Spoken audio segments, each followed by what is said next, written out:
Watson? Yeah, he's not turned on.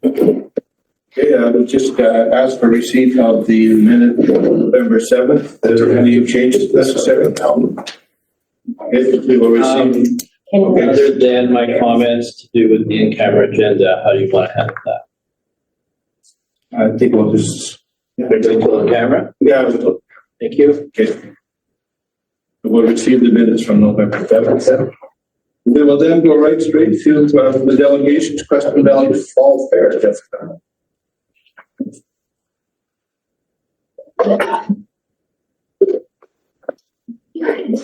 Hi. Morning. Good morning. The sweet video, just watch. It's very exciting. Are you ready? All right. Okay.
See that video, Almost self-explanatory. right?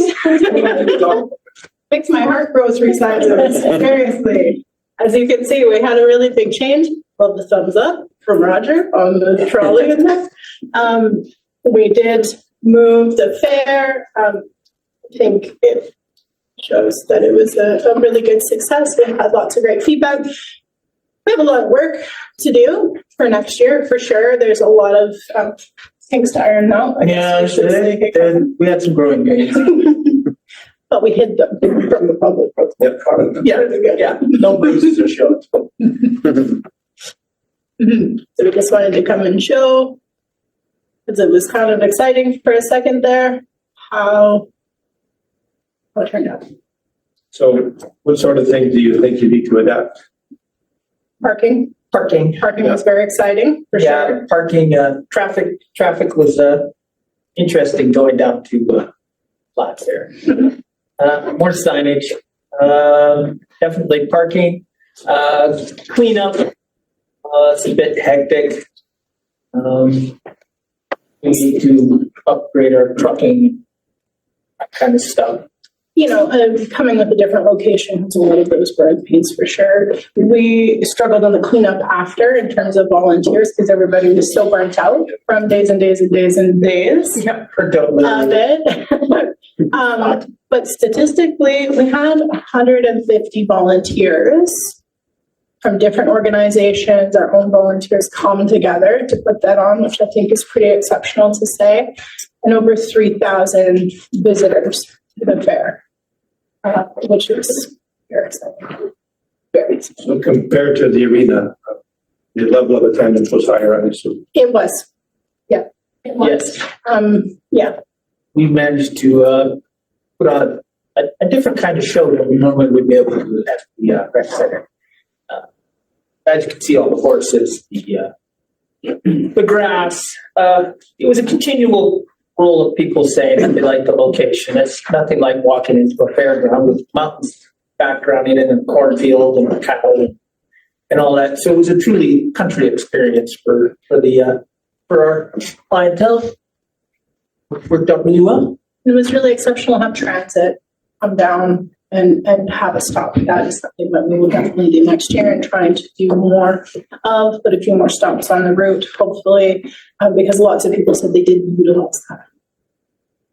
Director Jackman, you have a question? Sure, thanks through the chair.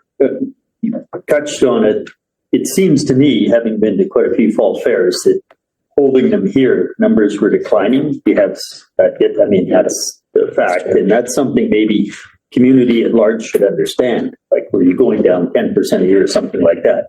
Because there does get to be a point where the volunteers are going to walk away because they're saying people aren't interested in the product. That's exactly where we were. And then the other one, you mentioned transit. I mean, if there's some other way, accelerate the transit or something like that, maybe that's something we could look at. Or do you think you're going to be able to manage parking better on site? You had excellent weather, so that. We did. Are there other dry and high areas that you can park in, or is that sketchy?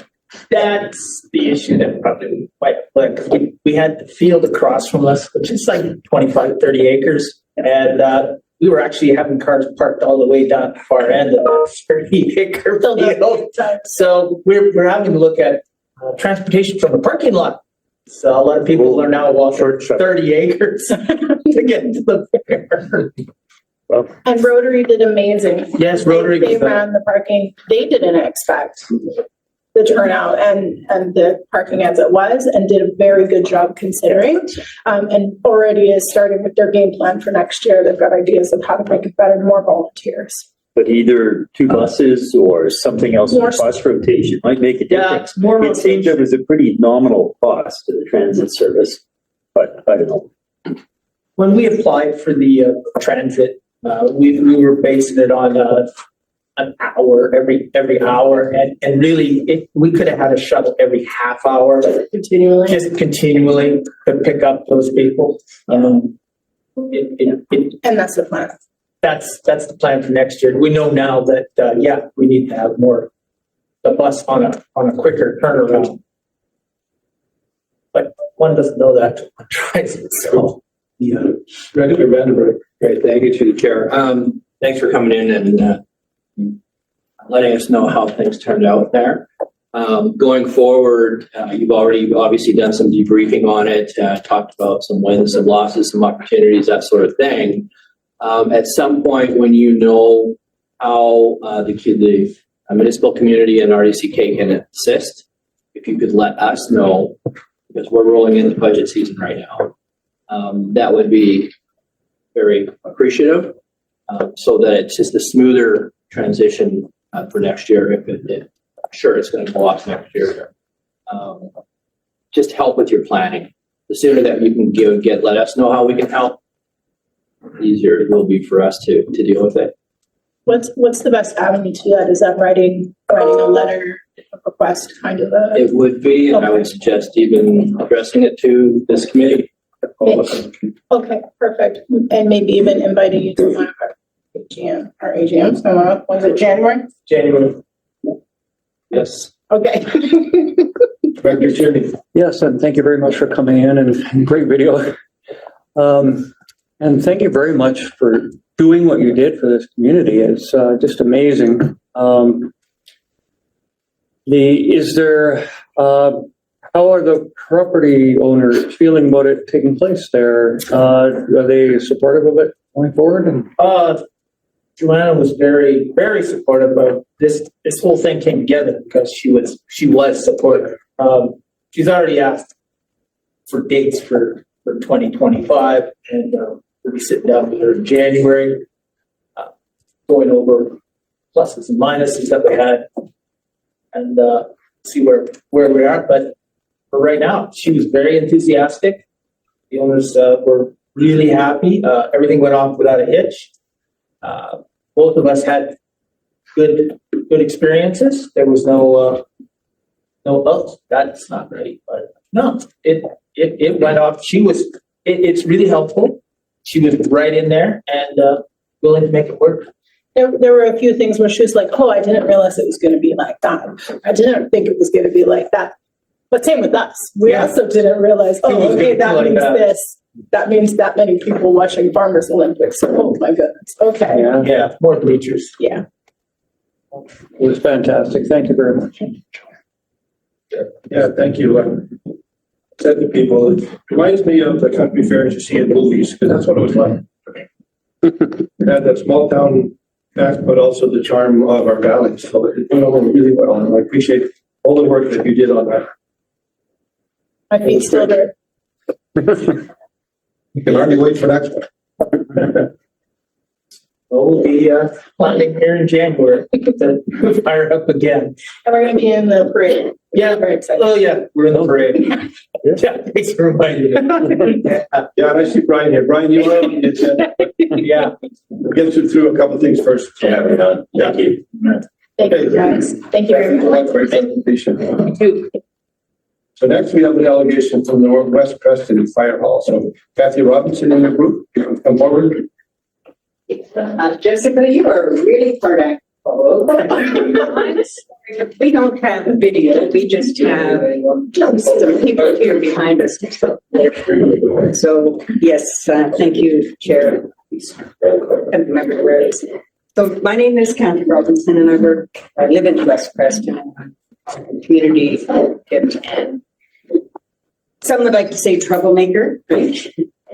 Community champion. Community champion, thank you, Director Jeff.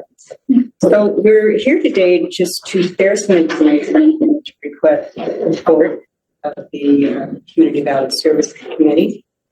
We need to throw these on. So as most of you are probably aware, we had a consent vote referendum on September 14th with respect to continuing the construction of the West Preston Fire. It's been installed for a number of years now. And that vote failed. Overwhelmingly, 62% voted no, because mainly the borrowing request was for $2.151 million to complete the building, to purchase a water tender, and to replace the current engine in 61 we have manufactured. However, we do not need a water tender. As part of the Creston Valley Fire Service, there are 3 tenders within the service that are adequate for bringing a supply to the water fires for any instant wherever. And our current frontline engine is actually good for another 5 years, at which time we would be looking to purchase a used equipment, because in the rural service, you need a frontline engine 30 years or younger. In the Creston main hall, there's 20 and under. So we're hoping to get their leftovers. And so those 2 items overinflated the request budget by $1.35 million. And the resulting tax burden was really more than most people were willing or able to pay. The other issue was the choice of the voting place. For years, every vote that has ever happened in our community has taken place at the West Creston Hall. This vote took place at the rec center. The main voting day was September 15th, and that was the exact same day as the RDCK hazardous waste roundup. Anybody who's ever tried to get in to do Roundup knows backup is unbelievable. I did it last year. I'm not doing that one again. So a lot of people weren't even able to get into the voting place. Well, by the time they got here, they were so angry that they just voted no. And that's confirmed throughout the community. Like seriously, I have to wait an hour and a half just to come in and vote when I could have just driven 5 minutes down the road from my house in West Creston. So now where we're at is the community is now left with a partially started building site that will be unusable if the building permit is not in place before the end of the year. And that has to do with changing building codes. Those found footings that are there will become obsolete and basically useless. So immediately following the Zen vote, a community committee was formed. Actually, it was Maura Shatley, who, by the way, is not here because she's doing the trip of a lifetime, having a hot air balloon ride over Egypt. Thank you, Morga. So we were trying to figure out how can we salvage this. We have worked so hard for the last 20 years to get fire protection for West Creston. We are a growing community, and with the situation with wildfires and everything else, we deserve to have protection. Like we should have it. So, West Creston Community Hall Board is going to make introduction, but Pam Alloway is the treasurer of Community West Creston Hall Board here to represent them, has given consent to going forward with taking on the umbrella of this project. We're asking to transfer the property to the West Creston Hall Community Hall. There was $380,000 in community works grant set aside for our construction of our hall. So we're asking that be transferred over to the community. And there's also another 150 growing community grant that was set aside. I'm not sure the origin of that. We've asked for it. The indications are that we wouldn't qualify, but we're going to ask anyway. We also have $90,000 that over the years, the West Creston Fire Protection Society, represented by our president, Jim McLeod, has raised over the years through many, many means, 90,000 put aside for a building. And that money had been sent to the RDCK, and now we're waiting for it to come back. Is the check in the mail? You know, so this is so time sensitive, and there's 3 things that actually really need to be done. The first and foremost is the building permit needs to be filed yesterday, basically. The transfer of the land will take some time. We understand that. Let's go through the board and the usual red tape, shall we say, bureaucratic red tape, and the grant monies to be arranged to be transferred to the community hall. The community hall grant, Pam will be setting up separate banking account for the construction. She is a retired what? CPA with a huge background in construction. So we're in good hands with Pam. So we did request to appear before the delegation at the RDCK meeting last month, and our request was denied. We were told we needed to work with the RDCK and our director, and we have been trying very much, so very hard. So, and it was trying, but on November 25th, so we threw together a community meeting with like 3 days notice, and approximately 50 residents came down to hear our presentation and our vision for how we can work as a community to get this building done. And a petition was presented at that meeting, and a number of people signed, a number of people took petitions and started canvassing the community. And our petition reads, getting old sucks. Okay, the petition reads, we, the undersigned residents of West Creston, would like to recognize fire protection for all residents. We support the West Creston Community Hall Society having the land transferred or leased to them from the RDCK along with the $380,000 community works grant and the $150,000 growing communities grant towards building the fire hall in Creston. And we request absolutely that the RDCK urgently apply for the building permit before the end of this year in order that the engineered plans and completed footings that we have already paid for will comply with building code.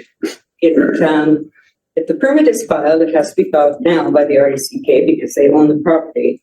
But once the land transfer is complete, the building permit transfers to the new owner. So that would be follow us. So that is the key. If it's not filed immediately, then this whole project goes up in smoke and we are left with a $700,000 gravel pit. So we have, as I said, been canvassing the community, doing petition around, and a good way to get to know everybody again after whatnot. So we gave Director Vandenberg 180 signatures. We could go, I believe it was. Yes. And on November 28th, so 3 days after the meeting, we had 180 signatures. On December 3rd, we scanned and emailed an additional 55 signatures. And today I have remaining petitions that we've collected, which is 22, for a total of 257 signatures in 9 days. I think that really speaks volumes as to what the community wants. And certainly, the more people have signed the signature than voted in the referendum. So I thank you for letting us present today. And I'm sure there might be a couple of questions. Any questions? Tons of questions. Half of them are for staff and half are for delegation. Fine if I lead off. Okay, so I kind of see 4 issues. Discussion around lease versus transfer of property ownership. And we have a policy around disposition of property, which wouldn't let anything happen really quickly. We also have constraints imposed by the provincial government around what sort of agreements, contracts, leases we're allowed into. So has that been explained to you? Our limitations, a 5-year initial lease. We could try to do an evergreen renewal clause. Most of what we see contractually is a 5-year initial contract, maybe 2 renewals at 5 years or up to 3 to 5 years. That would create perhaps a length of an agreement or potential agreement to keep everybody happy. But to me, if you understand the lease opportunities and have it confirmed by our staff, that's probably the only quick path, I would think. The second thing is you would probably be seeking an agreement for construction management. It's entirely possible, because I've done this lots of times with owner builders. The owner makes the application for the building permit, and then they put me down as the owner representative to make the calls on construction, to call in the building inspector, to do all the walkarounds and sort of clean up the rough edges as we go, as a construction manager or project manager, but more specifically construction manager. That kind of approach is always given the latitude. Instead of going out with a big government tender where everything is do it this way and this time, you can negotiate, wheel and deal a little bit. You can't bid pedal, but you can always ask. And if you take the project at the add-ons at the Crawford Bay School, we had phenomenal success in getting contractors to donate. Now, at that time, it wasn't the regional district. The school district treasurer, who happens to be regional district staff now, agreed to write all the tax receipts. And the contractors who were doing well and had good community goodwill gave us 10, 20% and better reductions on materials, and some of them on labor. So that's a path that they can see the tax receipt and they actually have some profit to be able to use that tax receipt. And I think we're reasonably profitable. So again, if you went back and understood what you would need to take on to be construction managers and the options that you have to not bid pedal, but to ask one at a time. Bid peddling, I've never done, and I find it's unethical. You don't go to 2 guys and say, can you do better than him? However, the third general thing would be an agreement for the building maintenance. And so we already have model agreements, like right now, Lakeview Hall is a regional district asset, and staff from here, including Craig and his staff, they look after that building. And town looks after all the staff, the training and deployment and responses and stuff. So you need a building maintenance agreement. The fourth component that bring up, I don't know if you really thought it through. We also, as regional district in these arrangements with town, which, Window Lakeview plus Canyon Lister, we're also responsible for the major apparatus. That one, to say that truck's good for 5 years and you're somehow going to wait and then negotiate the next truck. I see that could be more complicated because saying you're going to offer a service and putting all this money in commitment, if you ordered the fire truck, January 1st or 2nd, and CEO Horn would know 3 years. So you'd have to know if you're going to enter into a contract in good faith that within a couple of years you have the money to order that replacement truck or you have an agreement in place. So I would sort of see that as being a fourth component, the major apparatus. I would never lump to the building. There's lots of ways to deal with bricks and mortar. But I kind of see those 4 steps. And I don't necessarily see a roadblock of the permit because I have seen projects where a permit is extended under the previous code a few times, maybe with exceptions. So safety because it's a post-disaster building. So I don't know if it becomes like a multi-step process like that, are these things you've talked about, these kind of options as construction managers already? Sure. If I could, through the chair, the problem with the building permit is it's already been grandfathered off the 2012 code. So our building inspection department won't let it grandfather again on the change in code on CHED. So they wanted to apply for beforehand.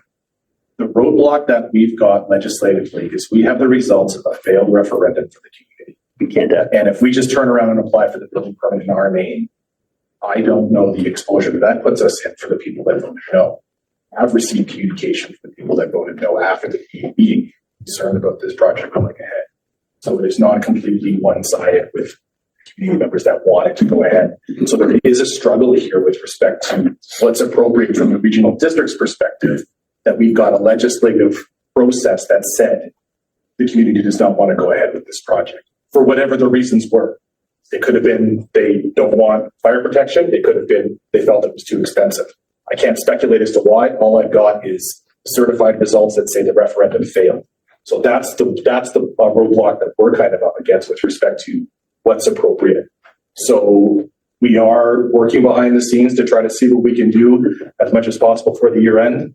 But all I can do is what I can do with what the timelines we've got and the requirements that our building inspection department has put up with respect to this permit. Chair, could I have a supplemental on the code part? So I guess what I don't understand, and I have to be cautious because I have gone in, I'm a PN retired as of June 30th. Conscious decision. So even though I bought the latest code and I have everything, I haven't studied it the way I do normally because you really need to go through everything. Part 3 and 4 and 9, but I haven't.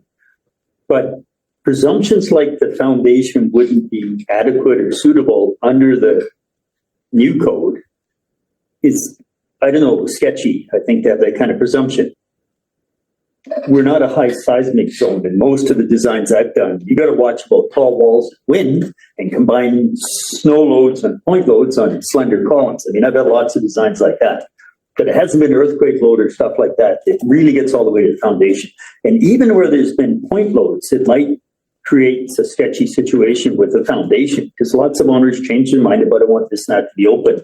You can add a footing or two within a footprint and transfer load with a few beams creatively to get it off the perimeter. If there's any concern about the perimeter strip footings, stem wall, that kind of stuff, there's lots of things you can do to redirect the load path. And I'm trying to remember, Dr. McLeod, it was your house that we looked at. You had a settlement foundation failure I was brought in to look at. You're up in the hill. It's been fine ever since we. Yeah. So, I mean, we looked at that foundation, which I can kind of see where the contractor and everybody went wrong. So forensically, we came up with a fix that worked just fine. Beautiful house. But you weren't going to throw stuff away. We just did a workaround and said, here's the specific point loads and issues. And obviously, we could solve it with either redirecting the load path or shifting what amount of concrete we have where. There's lots of ways to stem those kind of problems. that might take the pressure off of an assumption that you have a unusable investment. I mean, if we look at McLeod's house, from the foundation up, it's a problem, but it wasn't. It was fixed. So maybe that doesn't have to be so critical of an item. And with all due respect, Director Jackman, the assumption that these footings would not be viable after the end of the year was information that was given to us as a community by the RDCK. So we're not assuming anything. This is what we have been told at our very last community meeting, that this didn't happen now, it would happen. So I don't, Yeah. I don't think we have any structural engineers on staff. Yeah, through the chair, I'm not aware of that. Steve. So that needs to but get. you weren't at that meeting, with all due respect, Mr. Harmon, but Mr. Director Vandenberg was there. And that was made by, I believe, AJ. So, a lot of things get. You had so many points, I should have been writing them down. Well, As far as the project itself, as we've taken on construction manager. construction management, we have within our community, and we've already had a sort of a preliminary advisory meeting. So we have within our community a retired project manager who held in Calgary for many, many years, and in fact was involved in construction of this building. We have, Wendell Marshall? no, not Randall. Oh, okay. We have Carl Dewick, who has come on board and of course has a lot of Knowledgeable. very, very knowledgeable. We have had community businesses step forward and verbally say, if this goes underway, we can do this for you as far as supplies at cost or labor, or, the networking has already in place. So it's hard to put anything concrete down until we know whether or not we will get go ahead to take over and do it for, do the community for ourselves. So we've done some of the background work. First and foremost was to deal with the issue of the will of the people as far as the referendum. And as I said, 238 people voted in the referendum, 147 voted no. We have 257 signatures that want what we've asked for. And we are a very diverse community. We've spoken to many, many people who we're not going to do that, or are just very distrustful of anything that has the word government attached to it. I've had great conversations with people that are, I don't think I can sign that, Kathy. That's fine. You don't have to sign. But if you need some help doing something when it gets going, I'll be there. So, and some people don't sign petitions, period, no matter what. Right? And we have a very diverse, wonderful community. And at no point is any community going to be 100%. But I truly think that these signatures represent the majority of the community and what they want. They want to have the recognized fire protection. They don't want to have a $2.1 million tax bill coming at them. And we feel that we, given the resources that are already at hand, can get started. We have a grant committee set up, already exploring grant options. The granting streams have opened up greatly in the last 5 years for fire-related things, construction and equipment because of the wildfire situation. It's recognized that rural communities need all the protection we can get. So we're working all over the place, trying to get things together so that we can, when we have the support of the RDCK, be able to go ahead and get starting this spring. Did I answer all your questions and concerns? Pretty much. Things like commitment to maintain major apparatus. I don't know where that would land because at some point it's a long lead time issue. So, and we have Chief Real here. He can definitely correct me if I am wrong. does the town of town of Creston contract that we, West Creston had with the town include the maintenance of The maintenance and operation of the apparatus is included in the contract. For the purchase of the capital assets is the responsibility of the regional district. or the responsibility of the community in this case. And as I said, we've already been exploring granting streams that have already given grants to smaller communities for equipment purchases. So I am 100% confident that we will be able to keep a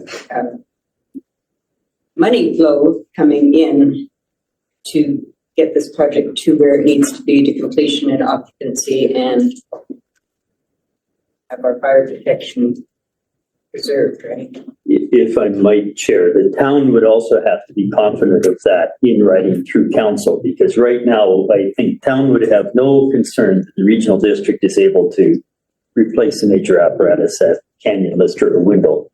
They know our reserves, they know our borrowing power, and our municipal finance authority is a pretty powerful organization. So yeah, I could see that as being something that if we needed to delay because of the obligation under the Local Government Act to not act on something after a failed referendum, if we had some understanding that the permitting process isn't necessarily as big a hurdle as it looks, and use some of that time to work through these other things, like when would you have to start to place an order or put a deposit on apparatus, and who would do that? Is council, town good with that ownership model versus the current one? I think you need that 6 months. And as I said, the permitting time frame was given to us through the RDCK. So we, Moira, my counterpart, Thelma and Louise, we like to call ourselves. At any rate, Do you have a convertible? she and I went down and spoke with, pardon me? Do you have a convertible? No, I'll not that. Never mind. She and I went down and spoke with Eric at building office and got a better understanding of how, what his commitment or how he's tied and whatnot. And to be perfectly honest, neither Moore and I are building experts, construction people. That's why we fall back on the people in our community that have that expertise. And we're just, this is our part, come out and get the support.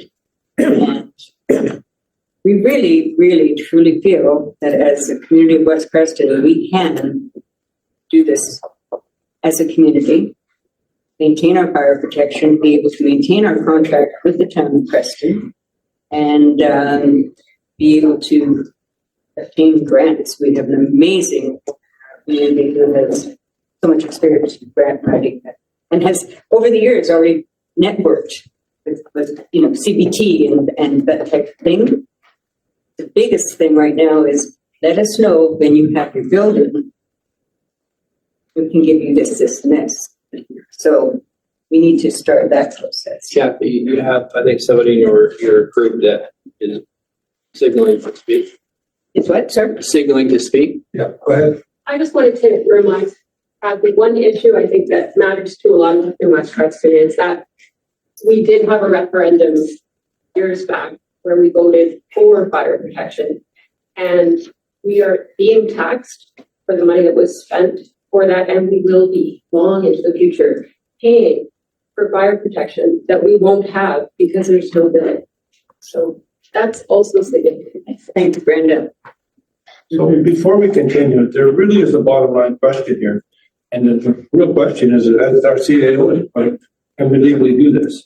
And I don't think we can give you an answer to anything if we can't legally do this. I don't know if we need a legal answer, or if it's just if the bottom line is we can't legally do this. And so to get clarity to this, that's the answer we have to have before we can answer any of this other stuff.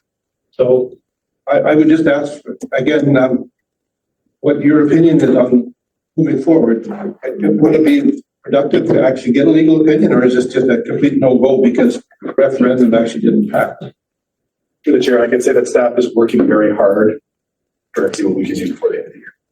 I appreciate That's that. what I'll say. And I think that's the only answer we can provide at this point is that we have to explore these things. And we hear your concern, and it's been a problem for a long time. We know that building hall there, maybe the firewall is the most desirable thing. So, Director Vandenberg? I think it's important. The response from the community has been remarkable. And to the group that has tirelessly gathered the information, gathered the troops together for the petition and the work that they're doing, trying to move this thing forward as quickly as possible is remarkable. To Stuart's point, there is a lot of stuff happening in the background. Of course, we have to deal with constraints as well, or he has to, they have to. But I'm glad that the timing of your presentation was probably very good, that it happened in front of Valley Services the way it did today, so that our other directors can actually understand the complexity of what it is that West Creston community is asking for and what they deserve. So that is good too. And I thank Director Jackman for his background in pointing out those things very eloquently that need to be dealt with. Kind of like a checklist. It's a checklist of sorts. So I just wanted to add that, Mr. Chair. And I had a comment about, because I sit on the agenda review committee along with Chair Watson, who's listening in here now. And when we reject the delegation, it's not done lightly. This conversation would not have happened at the board, not last month, not this month. The draft agenda I looked at with my colleagues, with Aiden and Amy yesterday, is 1,029 pages without all of the other reports and stuff being funneled in. This is where it needs to happen because both are representatives on elected and staff. In fact, you have two council members here. Creston has to be involved. Director Vandenberg has to be involved, and it's good for Director Tiernan and I to have a sense. Generally, our recommendations from Creston Valley Services, well, generally, without a doubt, our recommendations from Creston Valley Services go to the board. We have a voice to the board. It's very direct and guaranteed every month. Not to say we have a recommendation right now. So I do feel badly that, you had to lead off that we rejected a delegation to the board. That is a tough sell in front of 20 directors who spread from Yacht to Augusta and beyond. In there, So, as you may recall. yes. So this was the right conversation, I think, as a start. And give staff what they need, I guess. Hopefully. So the only answer you can get today is that staff need to work on it, to provide us with the actual information we need to make a further decision. And with such a short timeline, it's going to be difficult. So I don't know how that's going to work, but I know with our CAO here, staff is on it. And again, I can't establish a timeline for that. I'm not even sure you can. We'll know through the chair that any kind of land transfer would require discussion and approval of the board. Yep. So that is 2025 at the very earliest. The one thing we could do with the board approval, if we're able to, is the permit side of things. So that's what we're focused on. That would be the start of something wonderful, right? Build it and they will come. Yeah, I think that's all we can do today. And thank you for your presentation and for your information. Thank you so much for listening to me babble. I do not do public In speaking. Babel. I could just, and these are just the final speech that we collectively. So can I wiggle things a bit? Because I know Brian would like to probably go back to the story. So I would like to maybe wrangle the Christmas parade next then so that we can go through that item and then continue with our normal business. Reordering the agenda to item. Well, we make this item 6.3 then. Was it? Not. Yeah, through the chair, I'll just speak to a request that came from Mr. Deal about the Christmas parade, but just some background. Pre-2020, the seasonal parade was a joint event between the town, the RDCK, and the Chamber of Commerce. I think it was registered through S108, if I'm correct. Looking at CAO more. No, that's not correct. No, the parade has always been sort of taken care of through the chamber. Was the previous. I mean, the town, we all, had some volunteers that helped out with a little bit of setup, but it wasn't really planned. It was actually all chamber function. And the funding for that function came through Service 108. So and then the pandemic happened and then the first event we had was in 2022 and it was, I believe it was 2022 and that was organized because of the challenges coming out of the pandemic. That was organized by a private individual, Chris Farling at Wild West Drilling. The town supported that with logistics and road closures, and the RDCK provided parking lot space for rental fee. There was no request at the time for reimbursement for the direct costs. In 2023, it was brought to this committee by another organizer, Kimberly Equipment, and Chad Walpshaw came and asked for support for the event, and the committee gave staff direction to release the funds up to $5,000 to S108 to Kimberly Equipment for the Christmas parade. After the event, staff confirmed that the direct expenses were appropriate for the release of the funds, and so we released the funds to the organizer this year.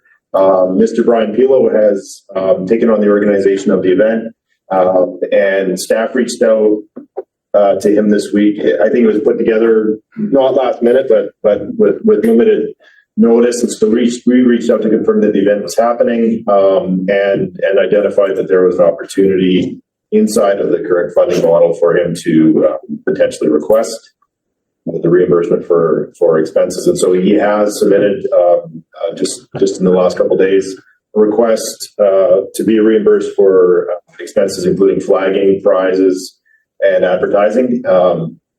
And Mr. Pilo has indicated that he reached out to the town to confirm logistical support before he promoted the event. So I believe that has been confirmed through town operations.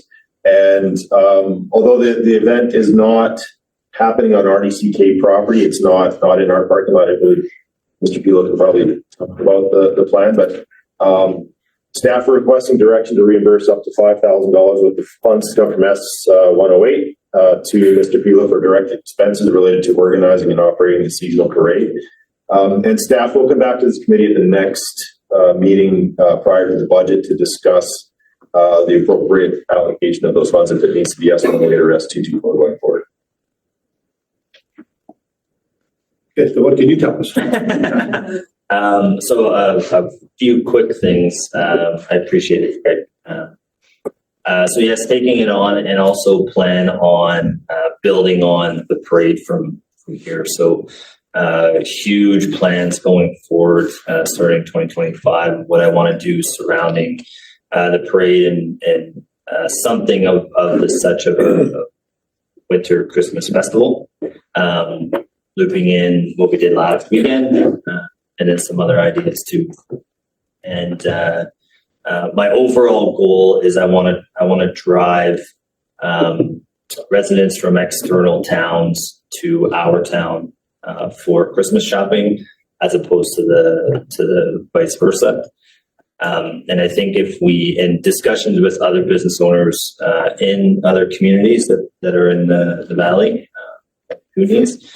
There's tremendous support from them too to sort of help build something big. Talking 2024, I know that I picked the 7th because there's a huge hockey tournament going on here, which was problem number 1, parking and how do you set up a parade. Right now we're sitting at about 50 floats that are signed up. Last year we had 34. And I've given out probably another 20 forms in the last not even 24 hours. So there's something building, and I figured that it was going to. So I'm actually doing a reverse route from what we normally do. So requested that we shut down 10th all the way up to Vancouver Street, I believe it is, where Town Hall is, and we're going to use that as a staging area. So we have more space. There was also community concerns about ending at the old fire hall with the tent setup and everything like that.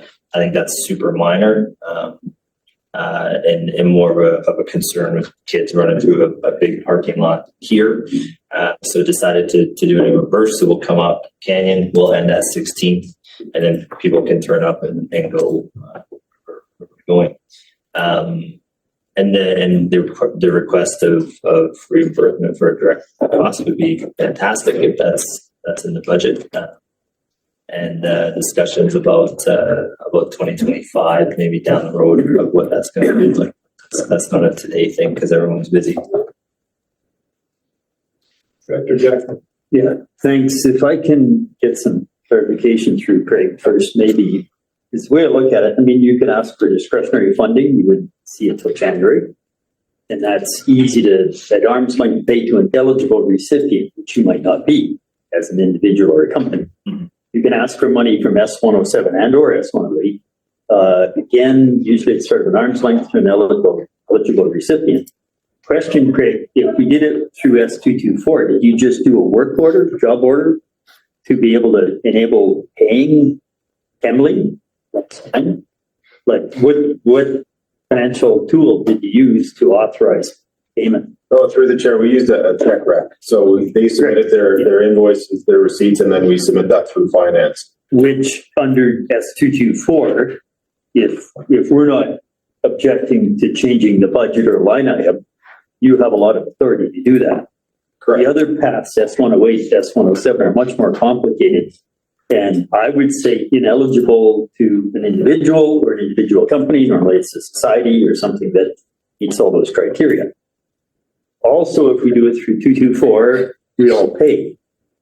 It's not that I feel badly that you don't ask, say, Windhoek residents to contribute. I know my grandson's all the way from Riedel come in for that, and I do from Boswell. So budget-wise, just wanted to clarify that I would see it as almost wrong for S108 or S107 to try and give money effectively to an individual. So if we started the conversation there, I think it'd be most useful. And then back to Craig, do you have limitations on whether you spend money for on or off-site? Because there are recreation and programming type things that we would normally support. We support stuff in schools and this, that. You don't have any limitations over doing a check requisition for this kind of thing, do you? No, it would be, I mean, we would put it in the budget specifically for this event with a limit authorized by this committee and the board. And so we would be very, clear on how we were expensing that. It would be for expenses that were directly related to that event. So then we could essentially sign that check correctly.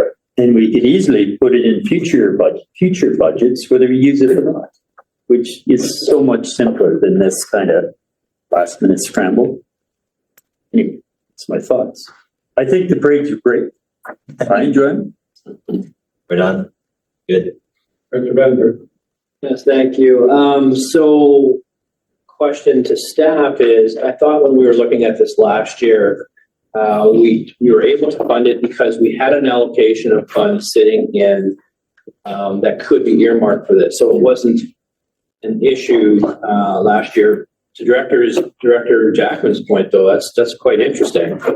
But I would think that this would be the same this year. We should have that money already sitting in budget that could be utilized towards the event. I just need clarity on that. And then I have two questions for Mr. Peterson. So through the chair, S224 does not have the funding. Last year when we did this at Kemley. Last year that it came out of S108. 108. Yeah. So, but there was earmarked funds there already. Correct? Yes, correct. Okay. Yes. So that has not changed. No, correct. S108, as far as I understand, has the money sitting in S108 for Okay. this event. We took $5,000 because there used to be $10,000 in S108. We allocated $5,000 to S224 for the Canada Day event.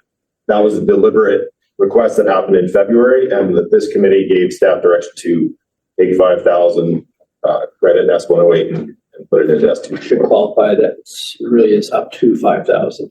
Yeah, that's correct. It's not. And then my question to you, sir, is do you have your MODI approvals? Because that's always a little bit of a hurdle to deal with. So you had success with your MODI? Highways, yes. Yeah, so highways, we're just waiting on, we got approval for the route for the actual closer itself. Reached out to Stephen Clausen about getting the special event permit. They just need a copy that says they're listed as coverage under insurance. Okay, so you're feeling comfortable with that? Because I understand that can be a little bit of a process if you're not on it early enough. Yeah, I mean, when I chatted to organizers last year, they said that it kind of came in last minute. So for me personally, I've been trying to do this since August, and there's been some hurdles that were out of my control a little bit. Going forward, it will be a much different process, I can promise. Okay, and then that lead me, I think you partly answered my last question was, there is a template, if you will, some previous, including Chemly. And I know talking with Chemly, they're very much anxious to be able to hand that template over. You have received that information? I have everything. Great. Yeah. Excellent. Yeah, and the costing is only direct. Like I will be spending much more than $5,000 on the parade. It's just anything that's directly related to the parade itself. Nothing that's going to include anything that myself or the business puts into it. So, yeah, that's the request. And then going forward too, it's gonna. I want this regardless of what it's going to be, just because it's drawing so many people and hopefully does well for business in town as well. I just want to say thank you for stepping up. Yeah, you're welcome. Can I get a clarification? So, to Craig, it was paid out of S108. It would have had to then been a sole source contracted service. It couldn't have been a grant because Chemly wouldn't be eligible. Like, I mean, I'm just thinking we should be pretty transparent and straightforward. Was it a contracted services sole source? Because you got a lot of money in that, but it's mostly tied up with the space for our staff. Yeah, We have 115 in contracted, and we had grants, 114, but most of those were tied up under long term. yeah, through the chair, this wasn't something that we sought as staff. This was something that came to us, and so it was an opportunity to spend the funds to support the community event. So we didn't go and source the organizer; they came to us. But still, we shouldn't be doing this kind of thing as a grant under a service. It should either be a contracted service under S108, I guess that's fine, or it should be under S224, again, is like a contracted service to support recreation. Just so it doesn't get messy. So I have one question. So would it be more appropriate to just set up a society as opposed to running it through myself or the business to get through? Through the chair, ideally, yes. Long term. Okay. Yeah. Long term. Okay. Yeah. I mean, Well, okay, Jessica, I see you have your hand up, and I think you have an answer for this because you're involved in the committee, so. Yeah, I think that the chamber has capacity to support this portion when it comes to applying for a grant or something like that, and we're able to step up and support however we can as well. So it's set up loud. I know Brian. Yep. This is an important conversation, and it's all about transparency and then the auditing function that comes later. The society portion of it. So we want this thing to continue, the template to grow, if you will, and society of note or society of record, if that being the chamber. And then you have a sponsor every year, a major sponsor who takes on that role and runs with it. That would be an appropriate template to move forward. And that's how we should be trying to sort this out in this conversation, which I think sounds like we have. But the sooner that we get an understanding of it, next year is just great to see you here. We're looking forward to it, and away you go. Yeah, I think next year will be much different. There'll be more of a check a box exercise for everybody than what this has been.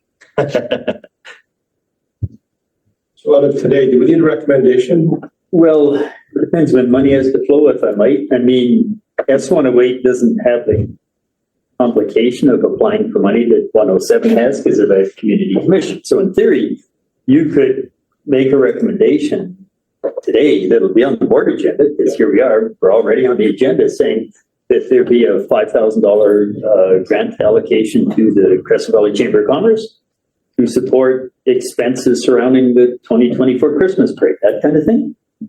And then the money's available as soon as that's voted on next Thursday, finance can act on it, or you wait a month. You could also say make it $4,000 and then wait till January and say you wanted $1,000 discretionary grant from area A. There's lots of paths. The simplest is a recommendation today, but you have to know you have the money in S108. Or we can recommend today, master plan amendment to make a $5,000 allocation to, and then if it's sole source contract, it can go to Belos. And if it's Creston Valley, S224. And if it's not, it can go as a grant. Through the chair, the direction last year, the resolution was the staff to release funds up to $5,000 to rest one away to Kemley equipment for the Christmas parade. It was simple, might not have been correct, but the partners of that are S108, excluding Area A. But they weren't an eligible recipient for a grant. So how did finance book that last year? As a grant or as a contracted sole source contract? Through the chair. Go ahead, Joe. Through the chair, it was done as a grant, but Kemley presented expenses. So there's a list. There was receipts provided that equaled $5,305. So then it was done as for the event, and then it was done as a grant to Kemley equipment. So there were expenses provided that were then refunded through the grant process through the grant. So that is where the $5,000 is budgeted for in S108. So that's how it was done last year. So Stuart, isn't that somewhat inappropriate? Through the chair, I think from an accounting perspective, it might be, but I think the fact that we received invoices and support for the expenses, from a transparency standpoint, we know that money went to appropriate expenses, but it probably should have been recorded in a line item other than grants. So can I clarify, if the motion that you're presenting to move forward, if we tag it with S224, half this conversation goes away? Is that correct? Is it an appropriate service to allocate the budget money for this event to? through the chair, it is. I think to Director Jackman's point, it simplifies the process. I think we just then have to do a financial plan amendment for both services. And we all pay, which is kind of nice. Then let's do it. Say that. Well, We'll say, are we it would be that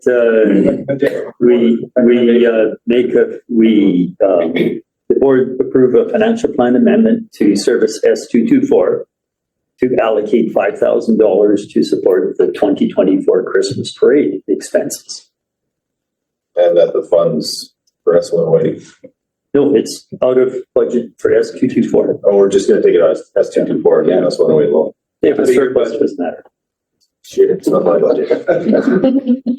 And then that just sort of, this then moves forward, makes it easier next year, correct? That's what we're trying to do through all this conversation, we're trying to make it easier. Right on. Okay. Perfect. We're good with that? I think so. I'll move that. That's captured. Seconded by Director Cuny. Okay. So that would go to the board then. I guess next week. Okay. Thanks. Sounds like we've made it work for you. Thanks, Rob. You're making this work for our town, so we appreciate that. Thank you. Hey, guys. Have a good day.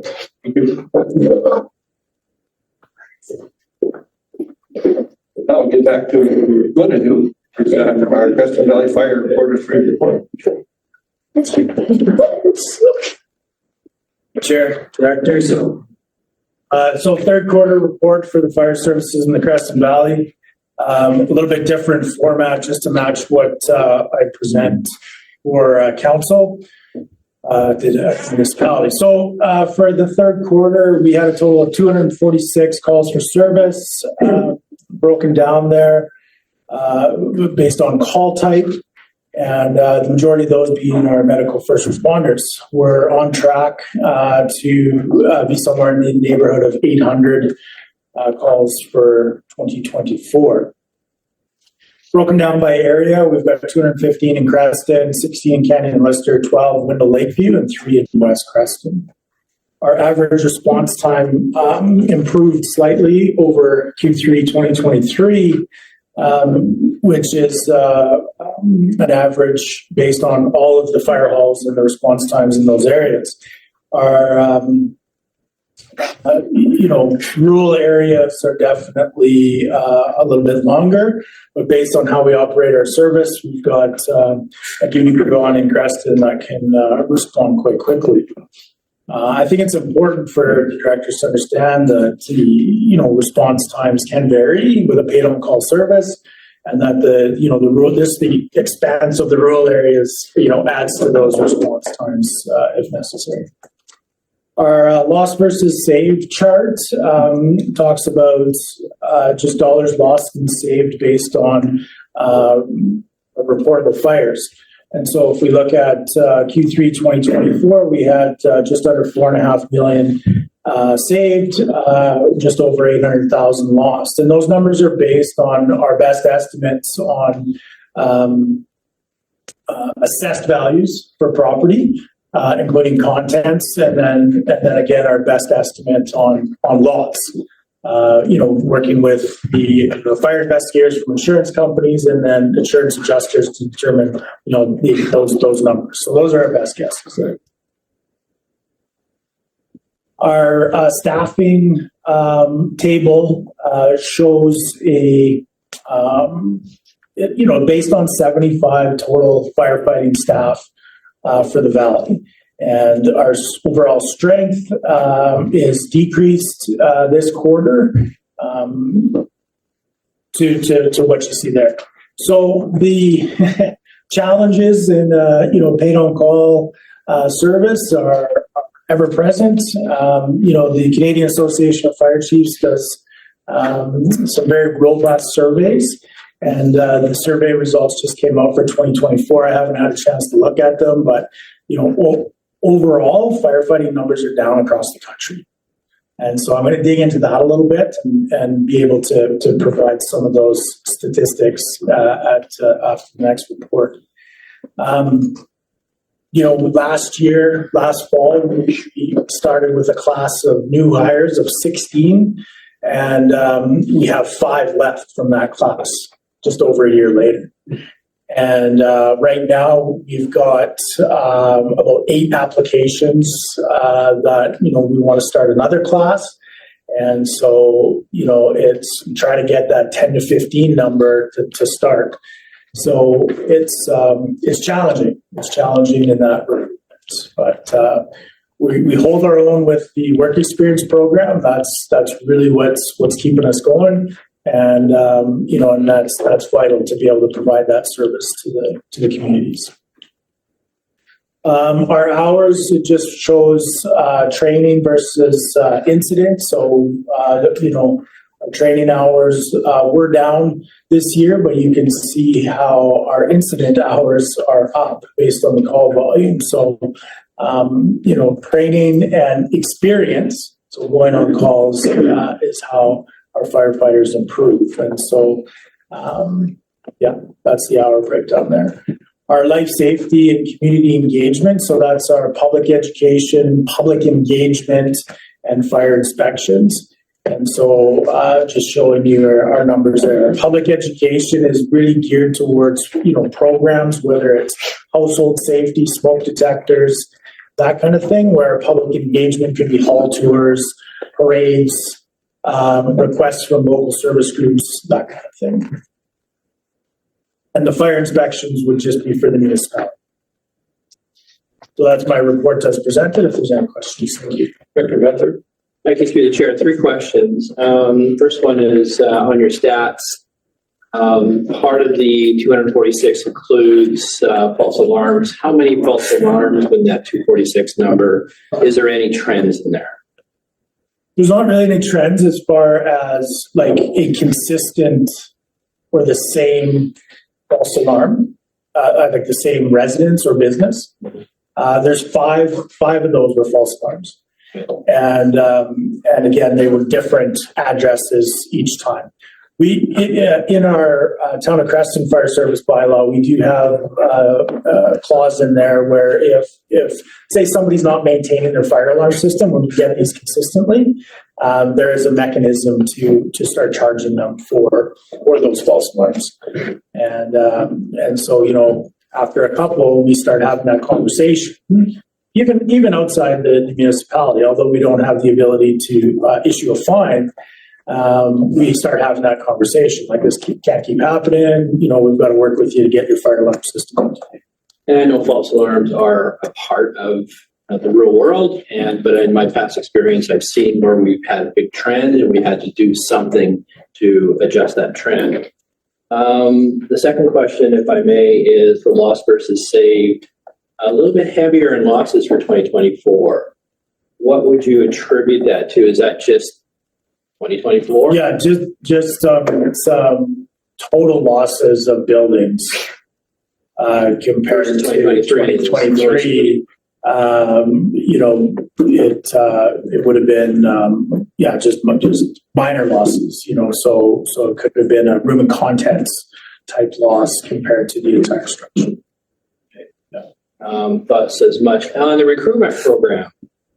Being involved in this for many, many, many years, that's always a challenge when it comes to paid on calls, POCs.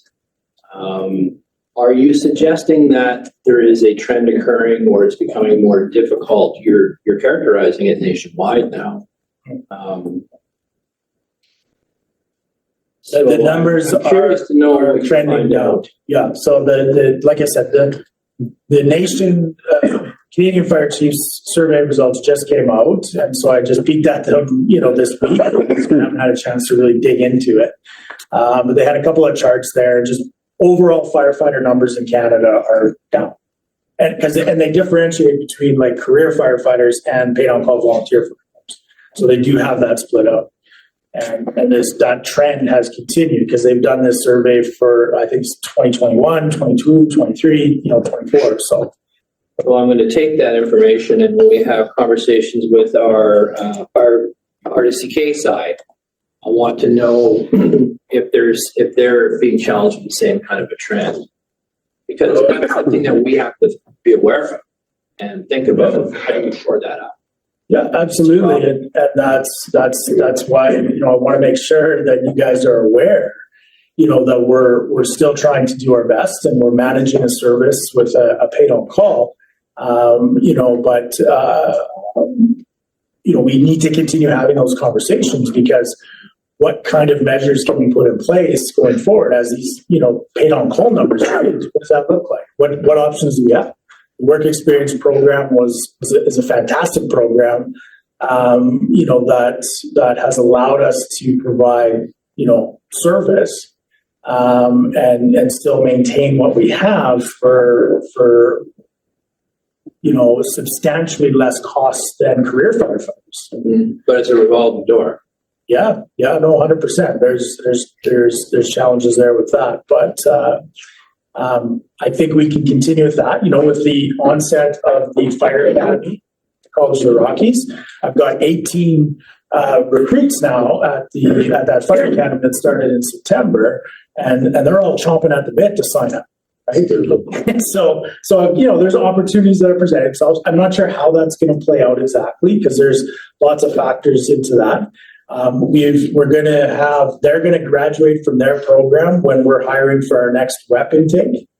So we should have lots of applications there. So, always looking for those opportunities to increase and improve like that. But it is challenging with those people that live here and are volunteering and committing to that service. That number is going down. Thank you. Thank you, Kenny. Yes, thank you, Chief Farrell. Good presentation. The work training, a great life experience just to take the course. You've lost 11 people this past year. Just curious, did any of those go on to other employment, permanent employment, other training opportunities down in Texas, say, or did they just decide to drop out? Some just fell off the list. They couldn't either meet the commitment levels or, and a lot of times I don't have an opportunity to follow up with them as to, they just stop showing up. And so I try to focus on the people that are showing up. And so sometimes I don't get all that information. We did lose some 5 to 7 year members this year to full-time employment. So they, it's a double-edged sword. We are heavily invested in our wildfire program.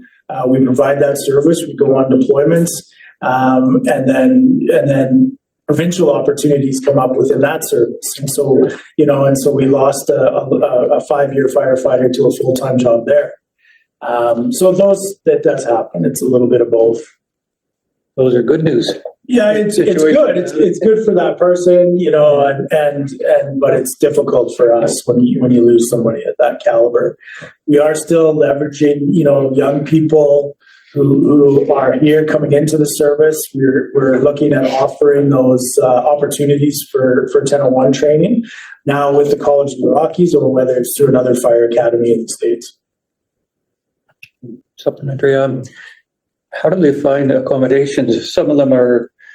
We thought it was going to be. Are you talking about the fire academy students? Yes. Yeah, we thought it was going to be a challenge for sure. The College of the Rockies, assured us that they have programs, and that the students will figure it out. Sure enough, full cohort, 18 students, and they all found a place to live, no problem. Talking to some people in the community, they reached out to the college, offering their suites. And some took it up on that. The students themselves got together and rented, 3-bedroom accommodations together. So they figured it out. Some had relatives that lived here, so they moved in with them. So it worked out well. Great. Surprisingly, actually. You don't have to kick them out. When you're done the program, you usually move on. So if you have tenant issues, they're coming to an end. Yeah. But I think people found them to be desirable tenants because of what they're doing. Mm-hmm. Yeah. Dr. Jack? Yeah, so actually, the first question last said through the chair, it just leads off that because you say the work experience program is what keeps us, and that's the whole valid point, not just town, but all the halls you staff and administer for the regional district. Have you had conversations about extending 6 to 7 or 8 positions? And is that tied to, I remember us touring the hall and you've got sort of those accommodation units up top.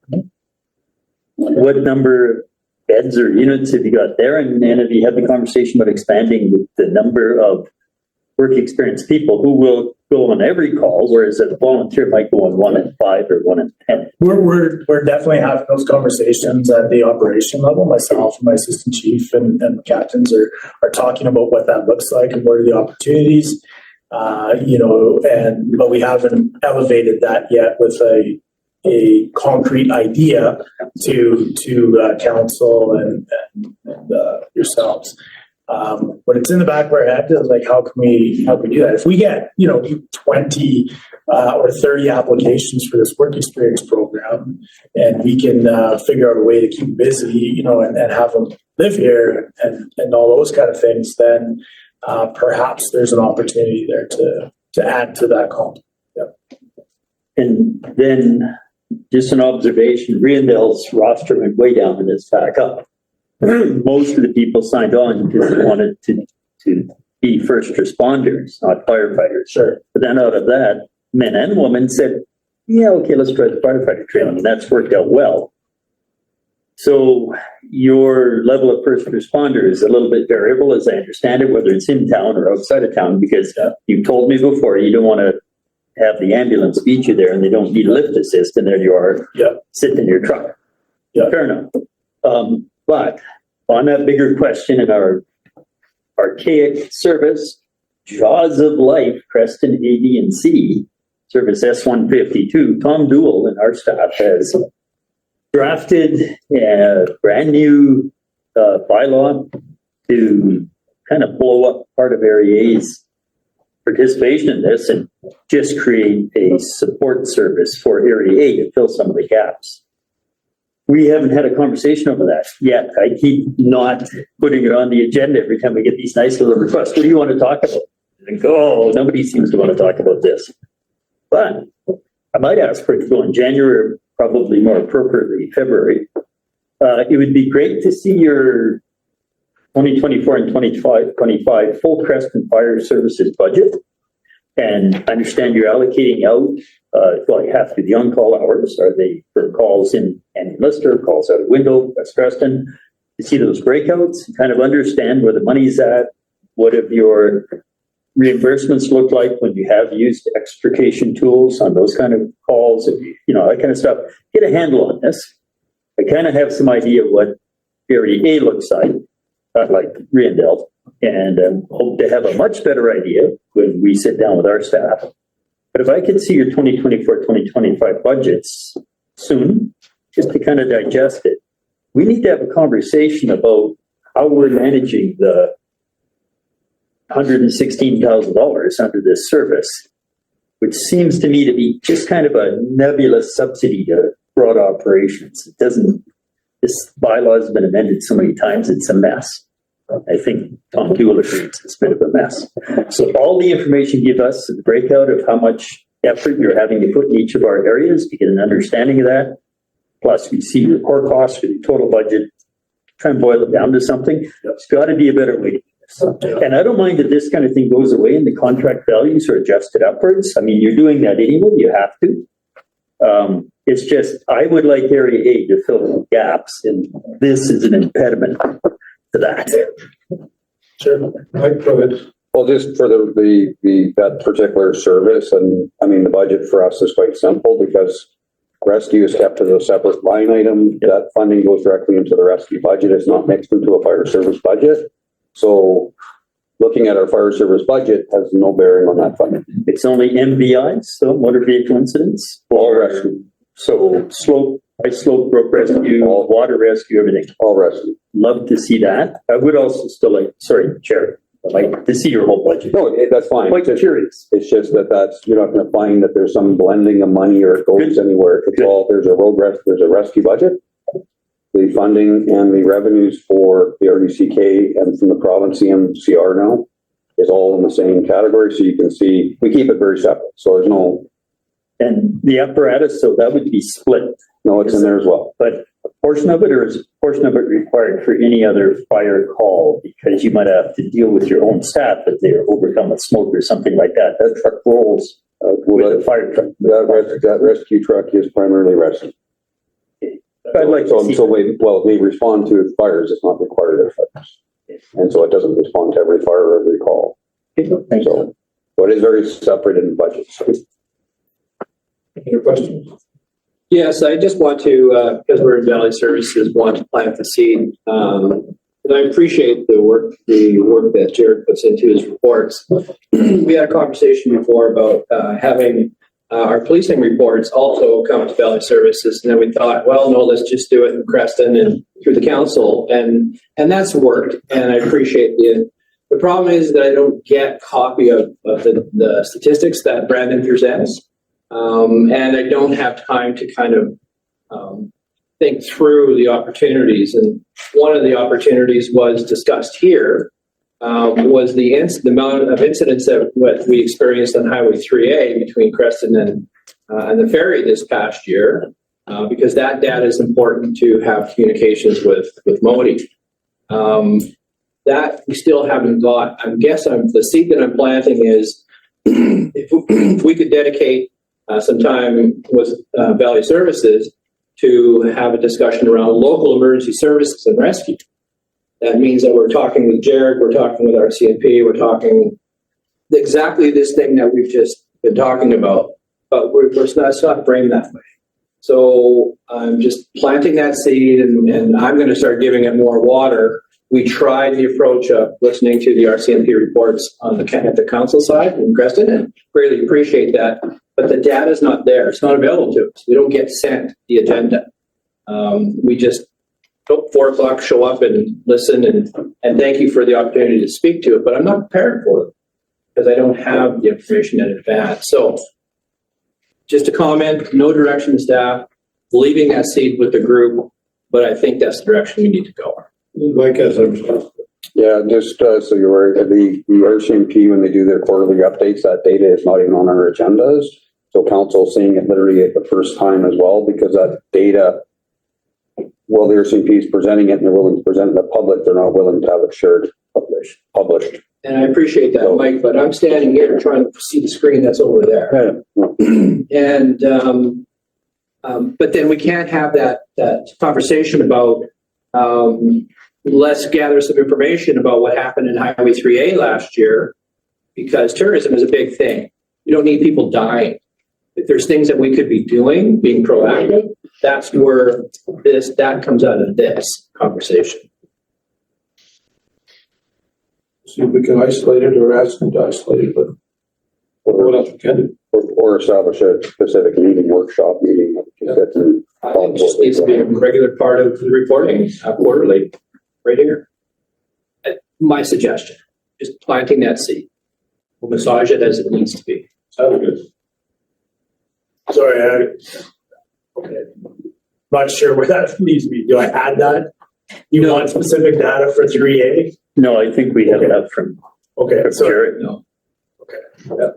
Yeah, no, your report is, Okay. please don't do anything better than what you're already doing. Okay, thank you. Chair. Okay, thank you. Creston, the community complex, yeah, well, Oh, sorry. Yeah, through the chair. I was saying that big pile of steel. I don't think it's looking. no, looking at you very expectant. Thank you, Chair. I was in the curling club report. Through the chair, we tendered the East Scarrow project again. This project was originally tendered in 2022. There have been some challenges with that contract, and so we have worked our way through that one, and we re-tendered it. And there are some other challenges with this tender, given that when we went out the second time, there was some additional scope that wasn't in first tender, and so the values that are represented in the report from the project manager, Janine Bradley, are much higher than we anticipated.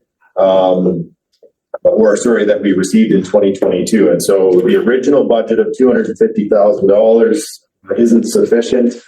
And so to award this contract, we are making a request for funding to come from reserves as per the recommendation, and the project will be delivered in the springtime. So that's where we landed with this one. Any questions?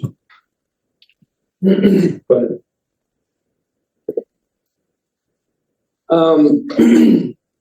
The reason we got to this point is partly because the contractor did not deliver properly. The default, I guess. Default. And that's Through the chair, I'll try to keep it general. The contractor submitted a bid of $118,000, and due to a delay caused by some design issues and some, as we uncovered parts of the building, they weren't constructed as per the designs or the plans that the contractor had seen during tender, and so that had required a delay in doing some redesign, and that led the contractor to then, because the delay wasn't their fault, they didn't cause the delay, they had submitted a change order for additional costs, and so we had sought legal advice on how to get out of that contract, and it did take some time and some effort. And so we essentially, according to the terms of the contract, paid for the materials and the time that the contractor put into the project to that date and signed off on it, and they went away. And so then that allowed us to then re-tender the project. So yeah, we did have to purchase the steel that they had ordered as part of the contract and pay them for a certain number of hours that they put into it. So that added additional project management time, additional legal fees, of course, and some additional engineering and design. That's the extra that you're coming to us with. The extra is in project management fees. Again, the project ranged more than 2.5 years or 2 years plus now, and legal fees and additional design, plus the additional scope, the $35,000 that we approximately paid for the steel. Staff had thought that would have been included in the new scope and the new tender, so we had underestimated the value of the work in the current market. And so we didn't anticipate that $35,000 wasn't going to give us a value, meaning that the $214,000 we received, we had thought that $35,000 or the approximate value still would have been included in that, but it wasn't. So there's additional market considerations as well, inflation, everything else that's kind of over the last 2 years added to that as well. It's just disheartening. You try to get something going and then you go through reasonable delays and then it just exponentially just blows up. And it's just a hard pill to swallow. This doesn't sit with me very well. Because even if we were to give a nod on this, I guess my question is, do we need to do the work? But through the chair, some costs are never a good decision point. However, this is a necessary project that it is possible that the original budget of $250,000 was an underestimate, given that we didn't actually know at the time what the design of the building would lend itself to the tender documents. And there were some, I will say, some gaps in the engineering that was, and the design that was done that has led to this. But the project is necessary. It is a piece that wasn't completed during the renovations. It is an emergency exit staircase. It's a festival door entrance to the facility, and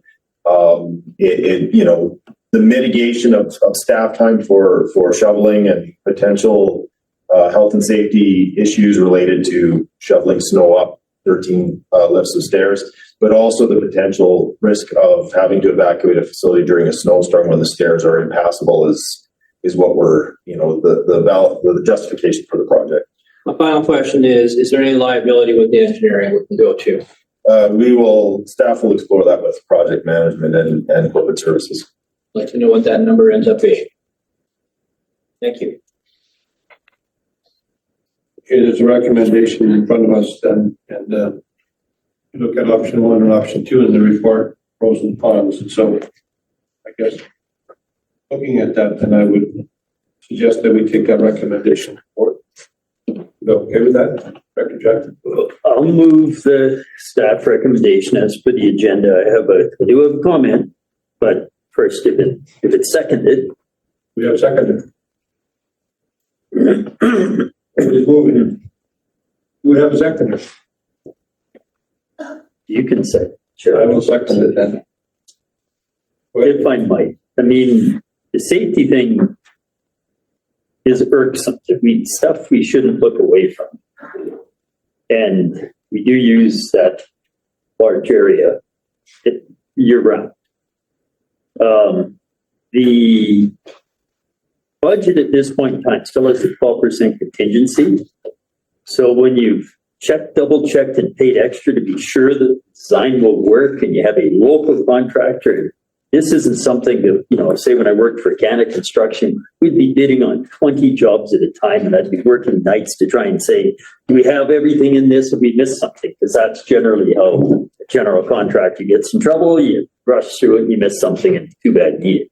Shouldn't be the case here. So I am really, truly crossing my fingers that $25,200 contingency that's built into next year will be held super tight, because you couldn't have scrutinized this better than what's happened done to date. And so that's where, instead of a $65,000 overrun, maybe this is a $40,000 overrun. Also, if everybody has all their ducks in a row, the 100-odd hours of project management might be way less. So I'm just going to use my term, foolishly optimistic that this has been so well scrutinized that we're going to see some money on the table. But we do need to get on with it, in my opinion. We shouldn't have a main exit that could have ice, snow, and whatever. As you say, we'd have a 3-hour dinner thing going on, and by the time people are told they have to leave the building, there could be 6 inches of snow or a foot of snow. So I just hope there's going to be some dollars left there, and we will put that into the next good project.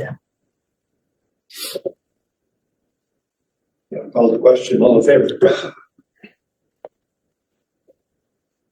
Motion is carried. The thing is, again, this has been delayed because of several issues, some beyond our control. But the reality is, if we were to say, no, let's not do this, it'll come up again because it's a safety issue, and it'll even cost more. So I'm in favor of us going ahead, even though it comes at a cost, and I hope there's some cost recovery in this.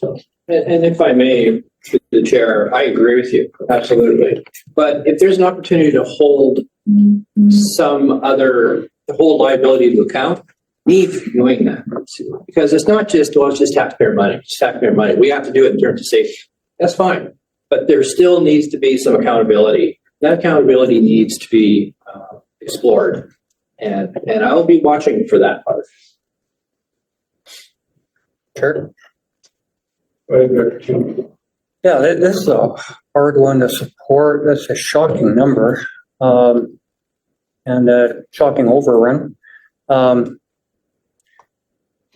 to tell you the truth, I'm not sure what it even looks like, and was going to suggest we all take a look at it so we understand exactly the extent of this stairway. But that's my own shortfall for not checking it out on the outside of the building. But at any rate, I do agree that safety issue, you can't ignore it. The liability to not do it. So, yeah, just hoping that you'll be able to do it in that amount of money. And realize what you're up against, what you have been up against. It's not anyone's fault on staff, that's for sure. But yeah, looking for if there's any compensation possible from the shortfalls in the architectural drawings that caused this issue. Thank you. Okay, having said that, we will move on. And the Creston Valley Public Library will be postponed to the next meeting. It's removed from the items for today. I know you wanted more information. Did you get the information? Not yet, but we're not in a panic. I sent a note to Joe this morning, being a little bit more clear as to. He did respond. And I haven't checked my email since 6 a.m. this morning. Oh, yeah, it'll be on for our next meeting. Now we can go to Creston Curling Club. That's the one you thought I was going to talk about before. Yeah, through the chair, the Crescent Curling Club agreements, one for the curling rink and one for the lounge, expired in October, and staff had made a recommendation to renew each of these two agreements for 5 additional years. And I'll just give you some background. The curling club have been good tenants. They've paid the rent and they've kept their space in good condition. They did some painting in the rink this summer, as a matter of fact, on their own dime and their own time. And they've maintained their liquor license and operated within the regulations, and no issues have been brought to our attention as far as that goes. More importantly, they provide curling as a recreation and leisure activity to the members and to the community. Yesterday, they had class from KRSS in there learning to curl during quiet time, and I believe they've had up to 200 members in the past. So they're making good use of the curling rink and certainly the lounge, and their bonspiels bring many curlers and spectators to Creston 2 or 3 times a year, depending on their schedule and what they have going on. Their access to the facility, as identified in the 2 agreements, is use of the curling rink during the season and use of the offices and the storage room, the lockers during the off season. And the other access is for the lounge, which is a licensed lounge that they use during the curling season for their events and bonspiels. And then in the off season, they do have the ability to provide rentals to third parties with our knowledge and a written knowledge, and they can raise funds, but it is their license, and so they have to operate their license for any of the events that happen.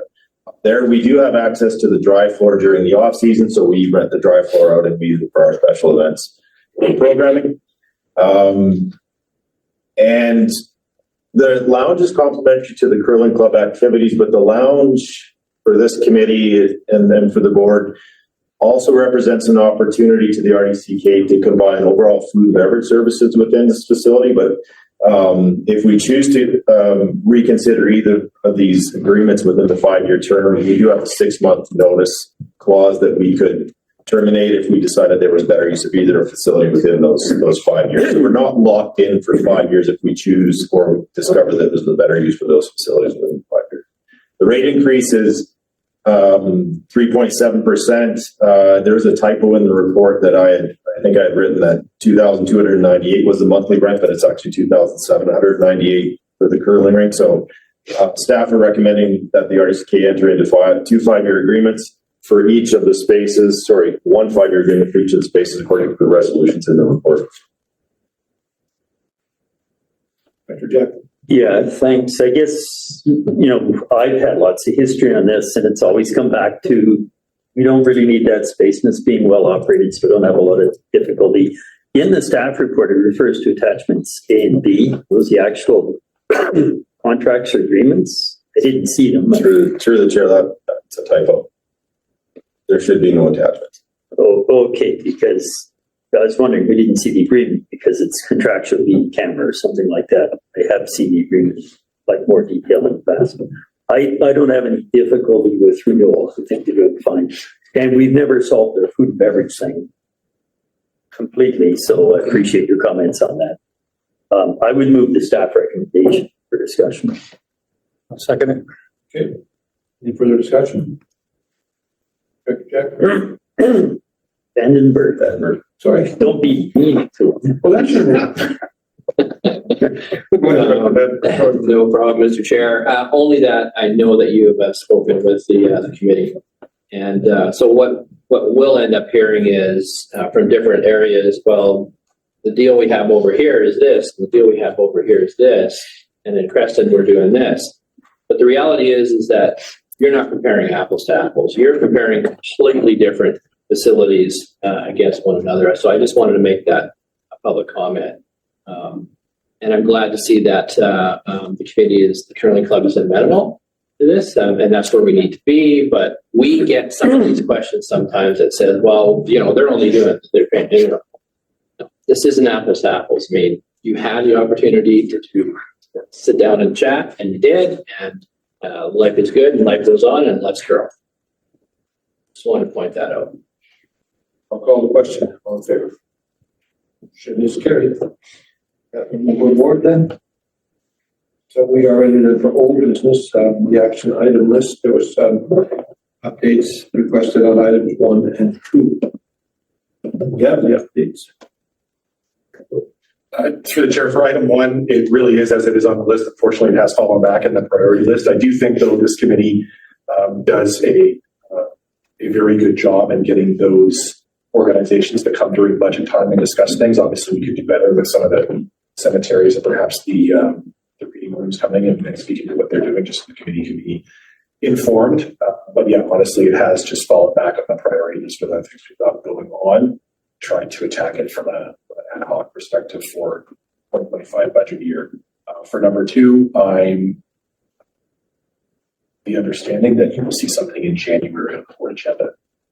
Response. Director Vandenberg.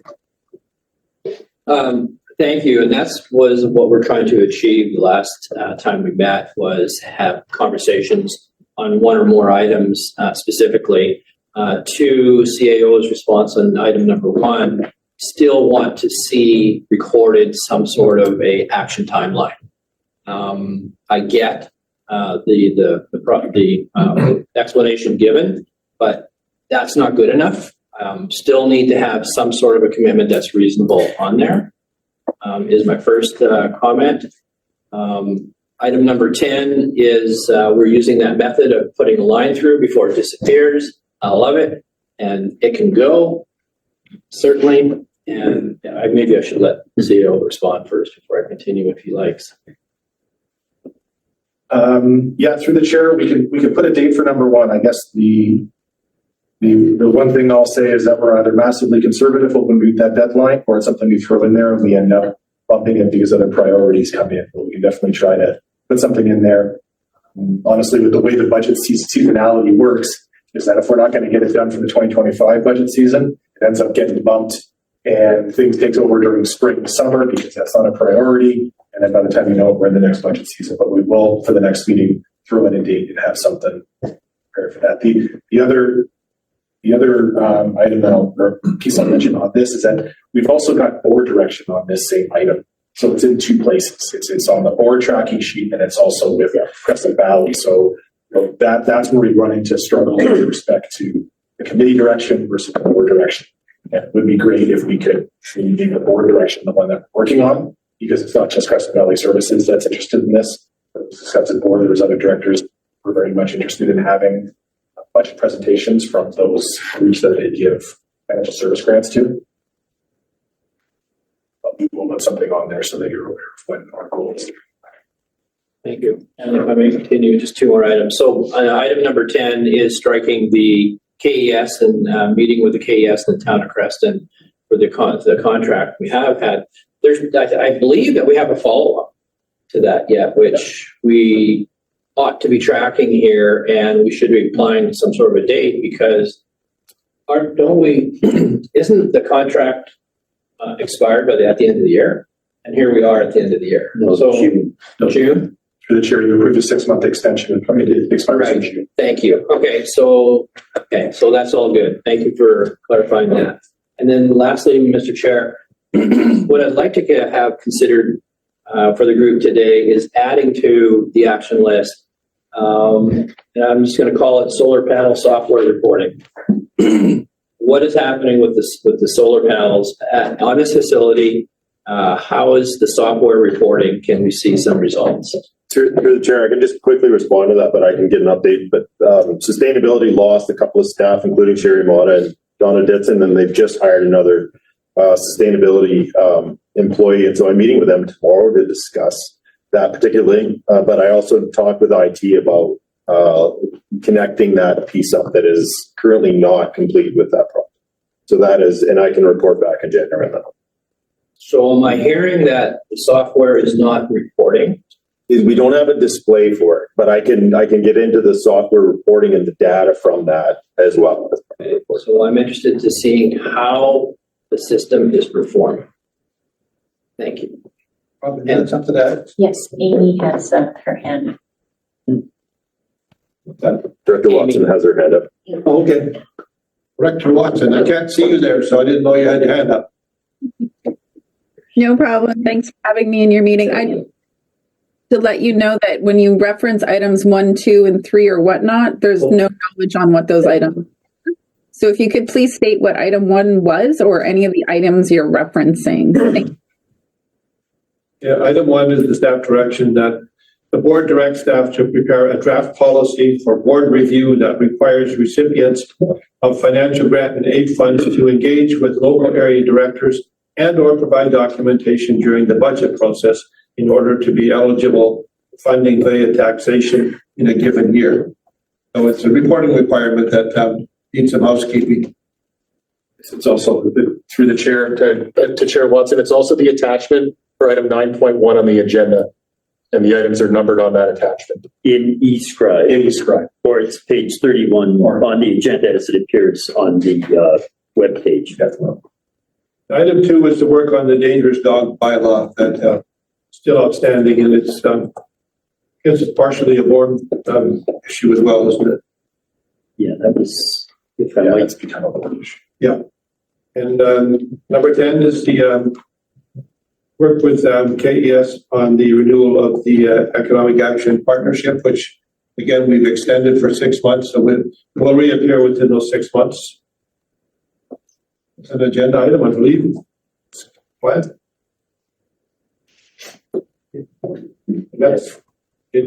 Director Jeff, go ahead. Great, thanks. Yeah, it's the KES one. I think we'll get into it through budget because that's where we're going to have to do some forward thinking. Do we have one or more line items under S108, and how am I going to manage S107? So, and to feed in. The problem with sorry. Well, okay, just the other two quickly. Is it ironic? Yeah, I think CEO Stewart's indicated that we'll handle the first item by making it a board priority instead of local. And the second item, if I understand correctly, we're going to take it away from the board priority and return it to a local item. So that would be the recommendation in January, that we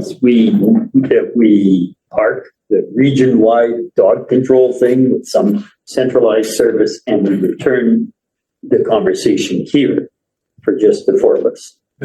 Through the chair, we have had some internal discussions in terms of where the biggest demand is right now for the service, and it's A, B, C, and H. So we've actually talked about how we might be able to move area H, because there has been a lot of issues similar to this area with respect to H, and didn't want to leave that one area behind. Everybody else seems like they're supportive of the idea, but we're not hearing as many issues from those areas. So we're trying to focus on where do we see the problem, where can we keep things at a reasonable scope, reasonable cost, and move forward there. So that's kind of where things are shaping up right now. Yes. And that brings a smile to my face because Director Popoff and I have had a side competition as to who has the most secretive activity going on in the backwoods of our rural areas where people want a big nasty dog at the front to keep the neighbors out. That's a whole other conversation, which never did go away, that gray area market that pertains to that. But yeah, I understand Walter's got a lot of areas where people have to put on this image of I got a tough dog, leave me alone. So I would support him solving that problem. Okay. Dr. Vanberg? I just wanted to comment, Director Jackman's comment on, we're going to have that conversation, KES or economic development planning as a budget item. The problem with a budget item is we usually don't get able to talk about where it's going to go and explore what it might look like, that sort of conversation, which yes, we have a 6-month extension granted to them. But when in that 6 months are we going to sit down and say, what is this looking like? What KES do we want to do? What do we want you to do? And then once we reach that 6 months, do we have any money allocated further for it for the remaining part of the year? Because, and we can't do that during a budget conversation. We still need to have that opportunity to explore where it could go, what it's going to look like, and what will happen after the 6 months. And so I just wanted to point that out. That can't happen in just a budget conversation. I don't believe. All I can say. Anything else before we go to public channel? All right. We're near the end of this meeting. We'll be going to a closed meeting, but before we do that, are there any questions from the public? Hearing none. We'll have a 5-minute recess, and then we'll just go with the motion that the stretch over the close, the recommended motion there, and we'll be 5-minute recess. Thank you all.